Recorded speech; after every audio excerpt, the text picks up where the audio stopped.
Ele venceu 3 prêmios nacionais de literatura: Olavo Bilac, Buriti e Carlos Drummond de Andrade. Tem 3 livros publicados e o 4º já está para sair. Isso tudo aos 25 anos de idade. No primeiro bloco do Iluminuras, eu vou conversar com o jovem escritor Diogo José Caetano.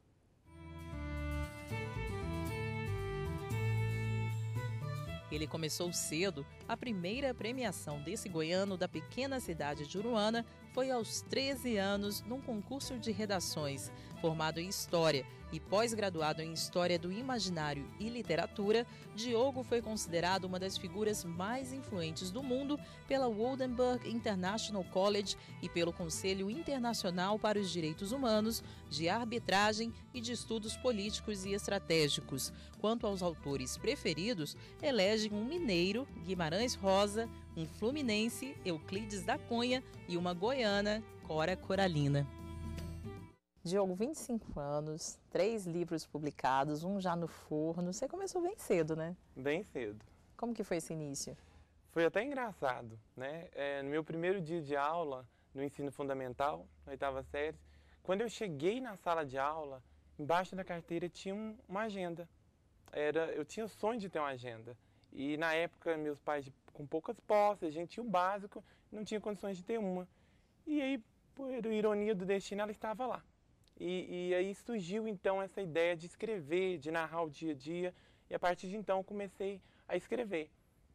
Logo em seguida eu participo na escola mesmo, né, do primeiro concurso que eu participei, e aí eu segui essa caminhada em busca de aprender e procurar transmitir um pouco que eu sabia para as pessoas. Você é de Uruana, né? Cidade aí do interior de Goiás, 30 mil habitantes. Como que você conseguiu assim esse destaque internacional, inclusive, vindo do interior? Graças à internet. A internet ela é de suma importância hoje para o artista independente, para o escritor independente, para o poeta, para o sonhador.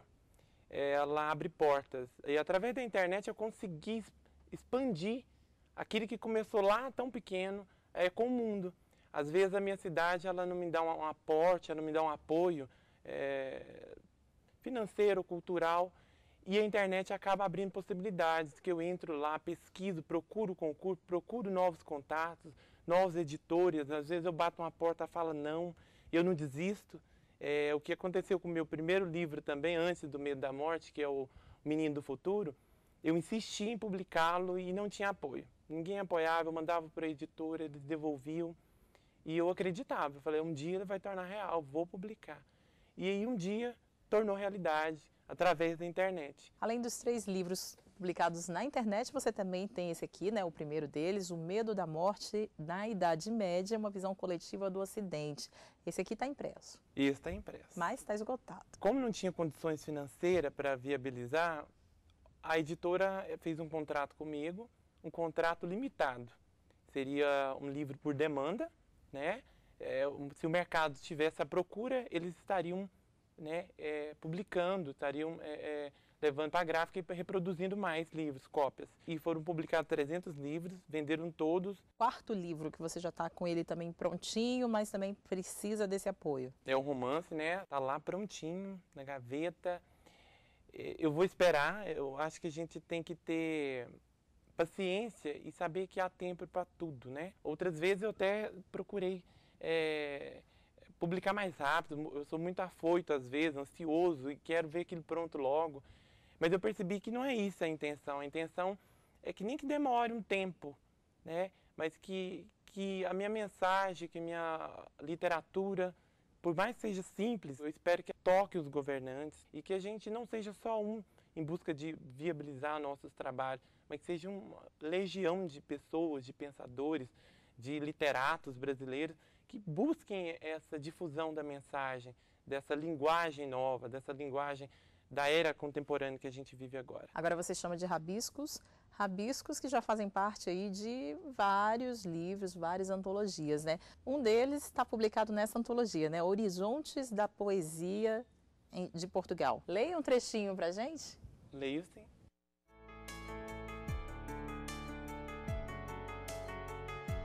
Sinais do fim. O selo foi rompido. A natureza revolta-se contra os homens. Será o fim? O meio ambiente está desequilibrado. Dos céus, asteroides caem. O pavor coletivo é constante. Lutemos, salvemos o nosso lar. A Terra é a nossa casa coletiva nesta infinita galáxia. Não podemos esperar pela hora mais escura. Façamos a diferença. Unidos, podemos reconstruir um novo fim. A gente falou da dificuldade, né? Vamos falar agora do reconhecimento. Você ganhou aí 3 prêmios nacionais importantes, o Buriti, Olavo Bilac e Carlos Drummond de Andrade. O que isso representa para você? Representa a concretização de um ideal. Mostrar para as pessoas que quando a gente acredita de verdade, torna possível. E como diz a nossa famosa escritora goiana Cora Coralina, feliz é aquele que transfere o que sabe e aprende o que ensina. Diogo, como foi essa experiência aí de receber 4.500 votos por ser considerado uma das pessoas mais influentes do mundo? Foi algo assim que me deixou em êxtase. Abri o meu e-mail um dia, pela manhã, e lá estava. O Mohamed, que é o diretor e presidente da instituição, eu falei, será? Será que não é vírus? Né? Será que não é mensagem por engano? Aí comentei com a minha mãe falou assim, Diogo, né? Espera, vamos ver, se for vai reconfirmar, tal. Mas eu já mandei uma mensagem, né, agradecendo, tal. Passaram-se 2 dias, novamente ele entrou e me falou, Diogo, você não vai divulgar? Você está na página tal, acesse. Aí mandou o link, acessei. Quando eu acessei, ela dividiu por categorias e eu fui indicado em Homem das Letras, né? Pensadores e Homens das Letras. Aí eu falei, mãe, eu provavelmente eu não vou ganhar o prêmio, né, a medalha. A Vandenberg está dizendo que eu estou entre os mais conhecidos. Mas será que o Diogo está entre os mais conhecidos, né? Ainda não, né? Ainda não, né? Então aí a gente viu, porque o voto popular, os outros foram aclamados. E aqui eu tive poucos perto dos outros, porque tiveram 20 mil, 30 mil, 1 milhão de votos. O prêmio, assim, ele foi muito importante, porque creio eu que se não fosse ele, eu não estaria aqui. Ele ganhou proporção, ele saiu em diversos jornais, né? Eu tentei publicar em alguns jornais que não quiseram, disseram que não era notícia. Eu fiquei até triste, fiz uma crônica dizendo o que é notícia. Será que é só crime? Será que é só dor? Será que um pouco de amor, um pouco de essência, um pouco de alma, um pouco de literatura? E até usar a literatura também para falar dessa dor, né? Que é essa visão que você tem. É essa literatura libertadora, essa arte feita não só pela arte, né? Uma arte contra até mesmo a arte.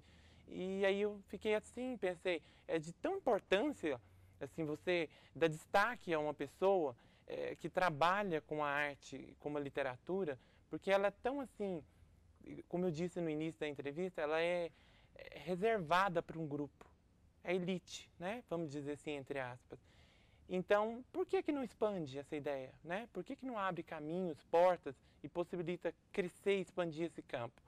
Mas eu agradeço muito a indicação do prêmio, não digo que não tenho mérito, eu digo que não é momento, né? O Diogo tem que crescer mais, o Diogo tem que expandir, o Brasil tem que conhecer Diogo para depois o mundo vir a conhecê-lo, né? Diogo, nesse projeto de expansão, quais são os seus planos para o futuro? Meus planos, viabilizar o futuro livro, né? Romance Proibida, conquistar um espaço na mídia, para estar ali todos os dias levando a mensagem, essa mensagem que não é só libertadora no livro, no jornal, na página da internet, porque a maioria da população não tem acesso a essas mídias. Vamos dizer assim, a gente vive numa era globalizada, né, onde a internet se globalizou, no entanto, há esses contratempos. A internet não acaba chegando a todo mundo. O livro físico não chega a todo mundo. Porque tem pessoas que não têm condições. O objetivo não é só escrever por escrever, não é só ter uma página para se engrandecer, não é ganhar títulos para ser reconhecido ou eternizado no futuro. O objetivo é marcar as pessoas, como eu disse. E transformar o mundo. E transformar o mundo. E com isso é só com apoio para a gente conseguir isso. Porque uma pessoa, um grão, né, não faz a diferença numa praia, mas ele não consegue mudar, propriamente dita, com ênfase, né, o contexto. Diogo, muito obrigado pela sua entrevista. Eu agradeço muito pela oportunidade, pela possibilidade, por estar aqui e espero ter deixado uma mensagem diferente, uma mensagem que possa fazer a diferença também nas pessoas, tá? Fico muito agradecido mesmo e que a gente possa juntos mudar um pouquinho a cara desse Brasil, por que não do mundo. E o Iluminuras não terminou. No próximo bloco eu converso com o advogado Carlos Mário Veloso Filho. Não saia daí.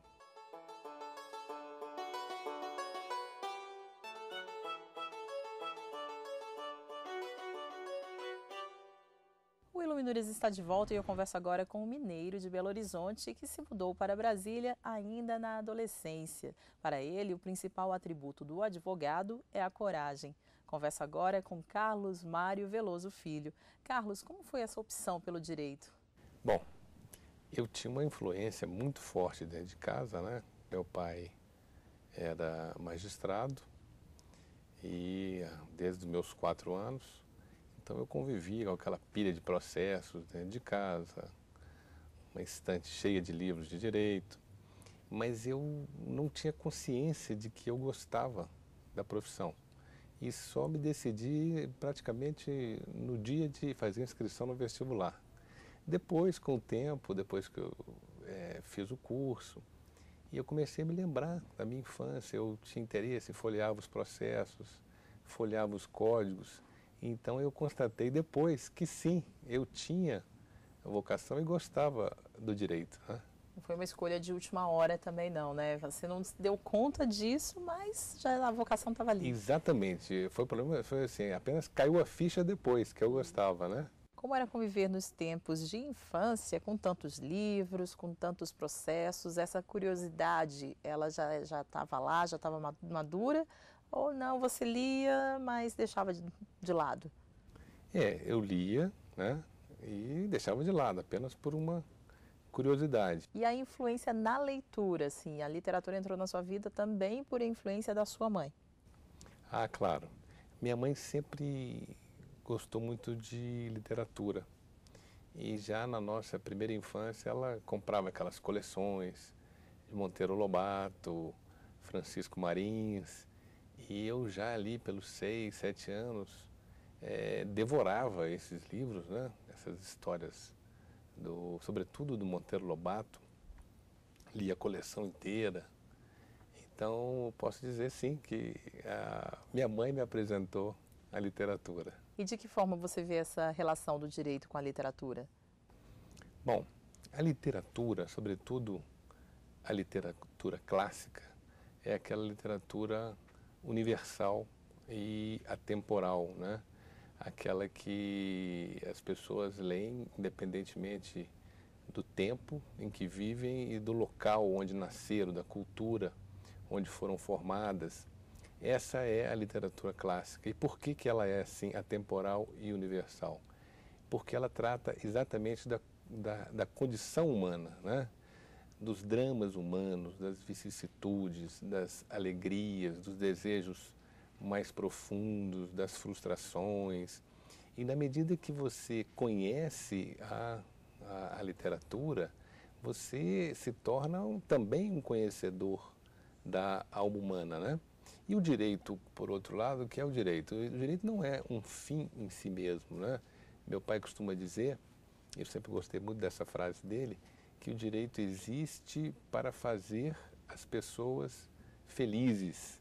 Então, aquele que conhece a literatura clássica, aquele que conhece a condição humana, ele vai ter, claro, né, aquele que é também não só um jurista, mas um humanista, ele vai ter melhores condições de fazer o direito, né, de aplicar o direito e de postular o direito. Essa é a ligação que eu vejo entre literatura e direito. É importante para o advogado, para o jurista, se dedicar sim à literatura? Eu acho muito importante, não é? É claro que há fases em que a pessoa fica hiperfocada, né, no direito, por exemplo, quando vai fazer um concurso. Quando eu fiz o meu concurso, eu fiz um concurso para procurador do Distrito Federal, eu praticamente estudava 18 horas por dia, né? Não tinha tempo, evidentemente, para me dedicar à literatura. Mas essas fases difíceis, elas passam, né? E aí você tem que se lembrar que para ser um bom operador do direito, você deve também, você não pode conhecer só o direito, né? Você deve conhecer, você deve ter uma cultura humanista importante. Agora, uma frase que você costuma dizer que é importante, né, para você, que te motivou nessa escolha também pelo direito, é que o principal atributo do advogado é a coragem. Como é isso? É verdade. E aí eu já faço um link com o Grande Sertão Veredas, né, do João Guimarães Rosa. Porque o Grande Sertão Veredas, ele é ambientado no sertão, né, de Minas Gerais, Bahia e Goiás, mas ele é considerado um clássico da literatura universal, né? E ele é a história, na verdade, de um homem, de um jagunço chamado Riobaldo, e o livro conta, pela boca do próprio Riobaldo, ele conta a história desse jagunço, né? Então, e a história desse jagunço se traduz na busca pela coragem, e ele é bem-sucedido. Ele já no começo do romance, ele afirma que ele não madrugara em ser corajoso. Ele diz, confesso, não madruguei em ser corajoso. E no decorrer do livro, o personagem vai crescendo, né, como numa obra de Shakespeare, para ele adquirir essa coragem, né? E no final ele declara que só tem um medo, né? Que é o medo dele mesmo, né?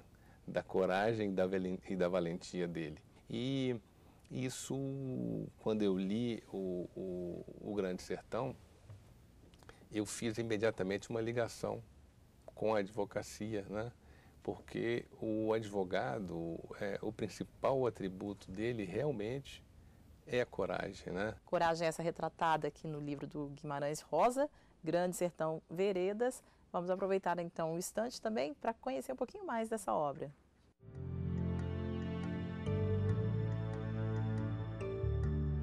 Escrito por Guimarães Rosa, o livro Grande Sertão Veredas é considerado uma das mais importantes obras da literatura brasileira. Com cerca de 600 páginas, foi escrita em 1956. Integrante da terceira fase do movimento modernista, a obra contém elementos de duas das fases do estilo literário. O romance é marcado por características como a linguagem popular, o fato de não ser dividido em capítulos e de possuir uma narração em primeira pessoa, além da temática regionalista. Qual a sua recomendação de leitura? Olha, eu gosto muito do Dostoiévski, sobretudo Crime e Castigo, e também os irmãos Karamazov. Eu gosto muito do Tolstói, dos russos de uma maneira geral, né? Guerra e Paz. E eu leio muita biografia também, né? Uma biografia que eu gosto sempre de recomendar é a biografia do Barack Obama, do David Remnick, que chama-se A Ponte. O Barack Obama tem uma vida muito interessante, né? Ele tem uma trajetória muito interessante. É um homem multicultural, ele é filho de um africano com uma americana branca, que depois se casou com um indonésio, ele foi viver na Indonésia, ele tem uma irmã indonésia.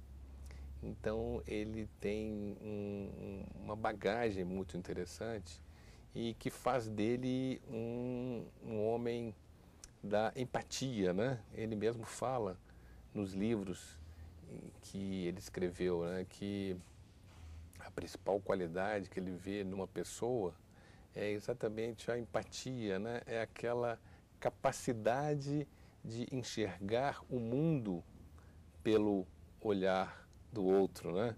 Ele dizia, quando ele era senador, era oposição ao George Bush e discordava de tudo que ele pensava, mas ele conseguia ver uma boa-fé naquilo que o Bush dizia, porque ele conseguia enxergar o mundo pelos olhos do Bush, né? E quando ele fez a primeira ou a segunda nomeação dele para a Suprema Corte, que foi da jurista Sônia Sotomayor, ele declarou, né, que a estava indicando, né, não só pelo seu conhecimento jurídico, mas porque ela tinha esse atributo, né?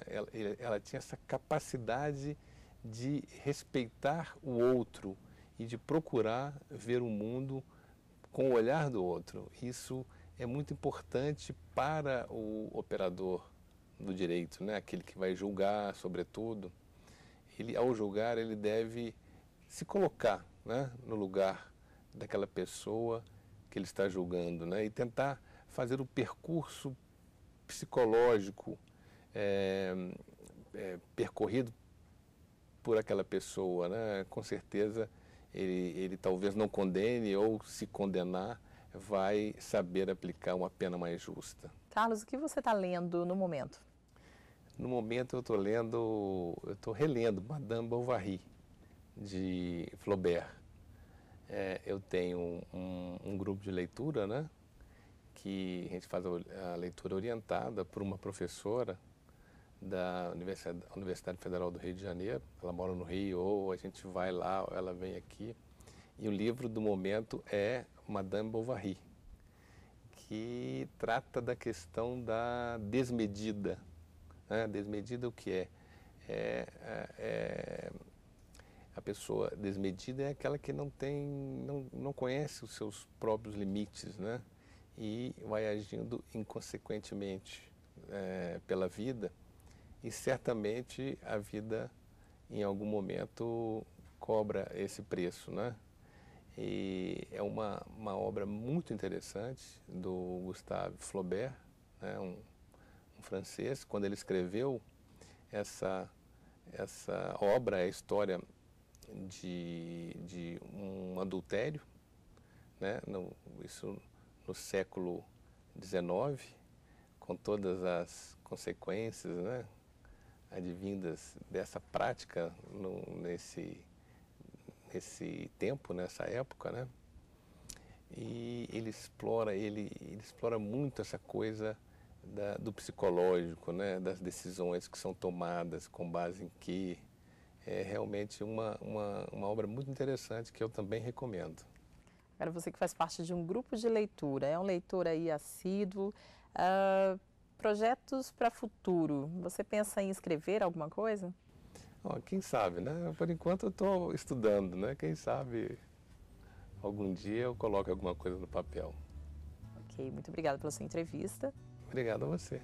E o Iluminuras fica por aqui, mas você pode rever os programas no site da TV Justiça. Acesse www.tvjustiça.jus.br. E na semana que vem temos mais um encontro marcado com o direito e a literatura. Até mais!